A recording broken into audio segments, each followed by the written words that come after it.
Video pembelajaran ini dibuat untuk memenuhi tugas mata kuliah Teori Organisasi Publik dengan dosen pengampu Ibu Nur Ilmiah Rifai.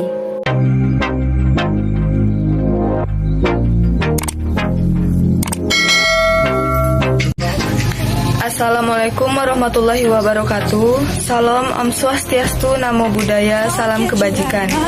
Kami dari kelompok 3 akan menjelaskan tentang perkembangan teori neoklasik, yaitu teori fusi yang dikemukakan oleh Backe dan Argyris. Sebelum masuk ke pembahasan, izinkan kami memperkenalkan diri terlebih dahulu yang anggotanya berisikan 10 orang. Saya Nafis Lalatulaina dengan NIM 2105020022. Saya Merina Silvi dengan NIM 2105020023. Saya Lili Sukuwati dengan NIM 2105020024. Saya Dinda Amalia dengan NIM 2105020024. Saya Tasya Hirdia Safitri, NIM 21050200026. Perkenalkan, nama saya Vini Suriliandra ini, NIM 2105020027. Perkenalkan, nama saya Joko Prastia, NIM saya 21050200028. Nama saya Yulia dengan NIM 2105020029. Perkenalkan, saya Yogi Detrawinata dengan NIM 2105020030. Nama saya Heru Supratman, nomor NIM 2105020031. Definisi organisasi dan komunikasi. Organisasi merupakan perkumpulan antara dua orang atau lebih dalam suatu kelompok khusus yang dibentuk untuk mencapai sebuah tujuan yang sudah ditetapkan bersama dengan cara bekerja sama. Adanya komunikasi organisasi itu sendiri digunakan untuk mencapai sebuah tujuan bersama, di mana seringkali komunikasi jenis ini digunakan dan ditetapkan dalam ruang lingkup kerja seperti yang dibahas pada buku Komunikasi Organisasi oleh Morrison. Komunikasi organisasi merupakan sebuah proses yang terjadi dalam suatu organisasi berupa penyampaian, penerimaan, serta pertukaran informasi dan pesan yang dilakukan untuk mencapai suatu tujuan tertentu yang sudah ditetapkan oleh bersama atau anggota serta pimpinan organisasi. 1. Teori struktural klasik. Teori ini menjelaskan bahwa organisasi digambarkan sebagai sebuah lembaga yang sentral akan tugas-tugasnya serta memberikan petunjuk mekanis strukturalnya yang bersifat kaku, monoton, dan inovatif. 2. Teori neoklasik atau hubungan manusia. Teori ini diperkenalkan oleh Elton Mayo dan muncul karena adanya ketidakpuasan dengan teori klasik atau teori mesin. Teori neoklasik mengacu pada pentingnya aspek psikologis serta sosial karyawan sebagai seorang individu atau kelompok kerja. 3. Teori fusi. Teori ini diperkenalkan oleh Backe dan pada tahun 1957 Argyris menyempurnakan pendapat Backe. 4. Teori peniti penyambung atau the linking pin model. Teori ini dikembangkan oleh René Slickert yang menggambarkan mengenai struktur organisasi yang saling berkaitan dengan beberapa kelompok. Dalam teori ini, Slickert menjelaskan bahwa terdapat penyelia yaitu anggota dari dua organisasi atau kelompok tersebut, atau pemimpin unit rendah serta pemimpin unit tinggi. 5. Teori sistem sosial. Teori satu ini menyatakan bahwa hubungan antara manusia memungkinkan suatu organisasi dapat bertahan lebih lama daripada orang-orang yang ada di dalamnya. 6. Teori public relation. Teori ini menyatakan upaya yang dilakukan secara terencana dan berkesinambungan secara utuh atau menyeluruh oleh suatu organisasi. 7. Teori kepemimpinan. Teori ini menyebutkan bahwa pemimpin suatu organisasi maupun kelompok merupakan sosok yang penting untuk membantu anggota memenuhi kebutuhan serta mencapai tujuan kelompok atau organisasi secara bersama-sama. Jenis komunikasi organisasi terbagi menjadi dua. Yang pertama yaitu jenis internal. Jenis internal merupakan komunikasi yang fokus kepada interaksi serta upaya untuk membangun atau menguatkan relasi antar sesama anggota organisasi tersebut. Contohnya, upaya mengubah suatu visi yang sudah ada sejak organisasi tersebut muncul.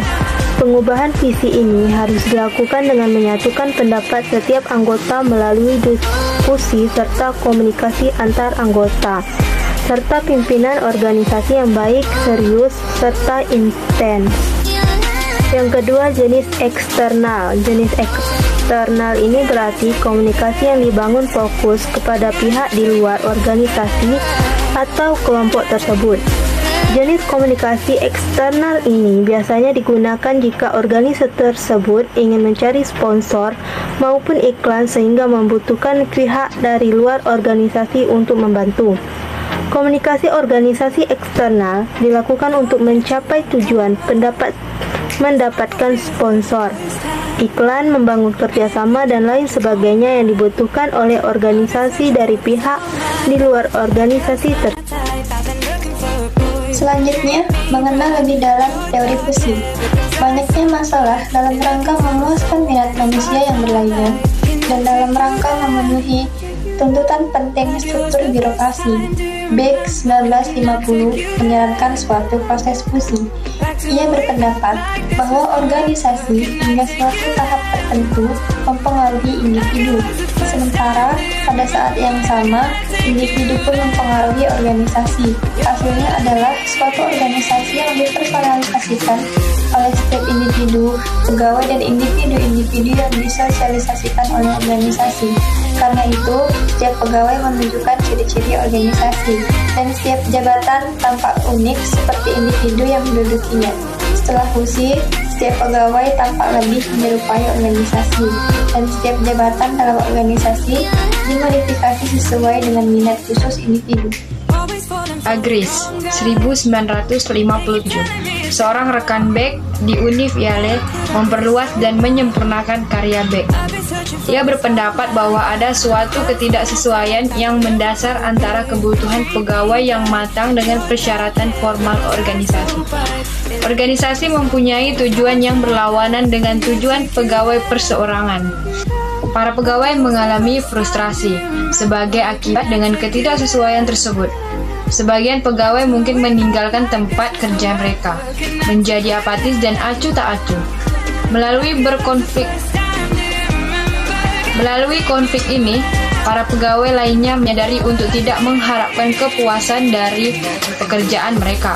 Banyak orang mengetahui berdasarkan pengalaman pribadi bahwa penyesuaian diri terhadap tuntutan-tuntutan suatu organisasi formal tidak mudah dan tidak dapat diharapkan terjadi secara otomatis. Agris memusatkan usahanya untuk menjelaskan perilaku orang dalam organisasi. Ia mengembangkan pokok utamanya yaitu tesis bahwa organisasi formal memerlukan perilaku yang cenderung ke arah frustasi, membuat pertentangan dan menciptakan kegagalan bagi orang perseorangan yang secara psikologi sehat.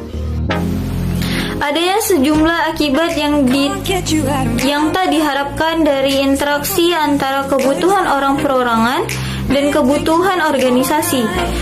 Kedua perangkat kebutuhan ini diadaptasikan atau dikecewakan dan ditimbulkan organisasi informal dengan norma-norma yang cocok bagi orang perorangan yang frustasi dan apatis. Dengan demikian, perilaku organisasi sepenuhnya adalah suatu fungsi interaksi kebutuhan kelompok-kelompok informal dan kebutuhan organisasi menurut teori lain. Salah satu hal yang dapat membuat anggota atau karyawan tetap merasa betah dengan adanya memotivasi mereka dan atau mengenal motivasi mereka dalam bekerja. Motivasi atau motif, kebutuhan, desakan, keinginan atau dorongan adalah kata yang sering digunakan untuk menyebut kata motivasi. Motivasi bisa bersumber dari dalam diri orang atau bersumber dari luar diri orang. Asumsi dasar teori.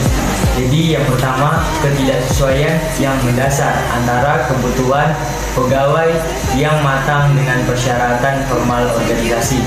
Lalu yang kedua, organisasi mempunyai tujuan yang berlawanan dengan tujuan pegawai perorangan. Lalu yang ketiga, penyesuaian diri terhadap tuntutan-tuntutan suatu organisasi formal tidak mudah dan tidak dapat diharapkan secara otomatis. Jadi karakteristik teori mempunyai beberapa. Yang pertama, organisasi hingga suatu tahap tertentu, lalu mempengaruhi individu, sementara pada yang sama individu pun mempengaruhi organisasi.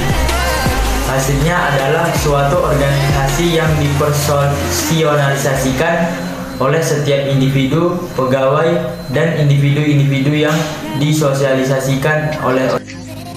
Selanjutnya, implementasi teori. Sebuah perusahaan terkenal membangun kantor cabang di lokasi yang strategis dan berniat untuk memilih manajer di kantor cabang tersebut. Seorang pegawai merasa yakin ia akan dipilih menjadi seorang manajer karena merasa dirinya turut membesarkan perusahaan itu.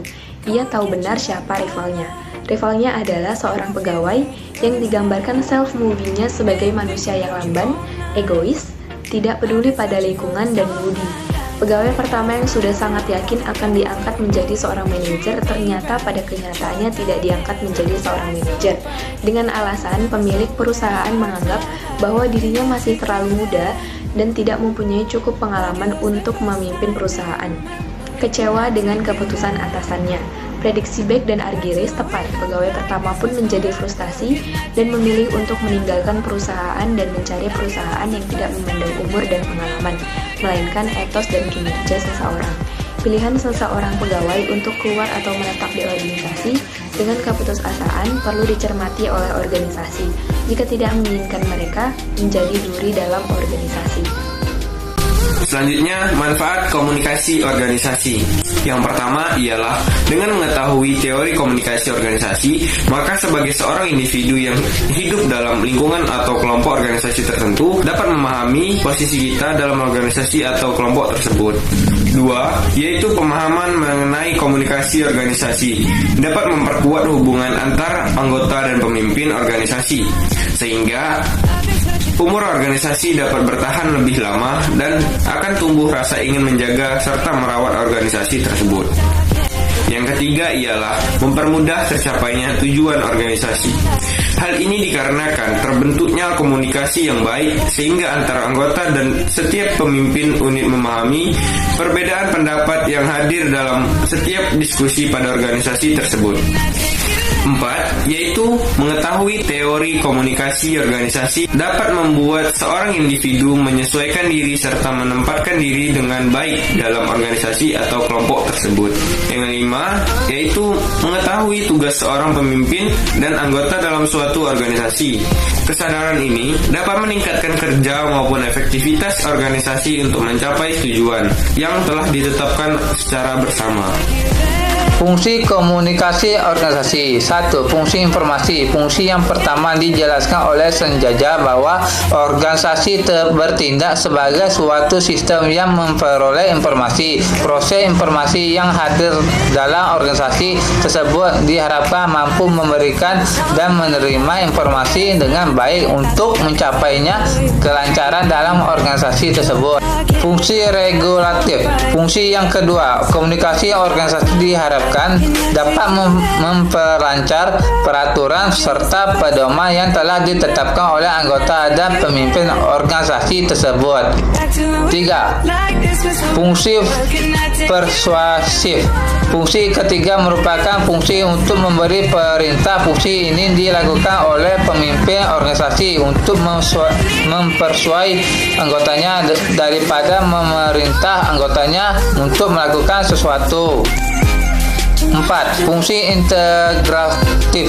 Fungsi keempat berkaitan dengan penyamaan suruh atau hal-hal yang dapat mempermudah anggota organisasi untuk melakukan dan melaksanakan tugas tertentu dengan baik.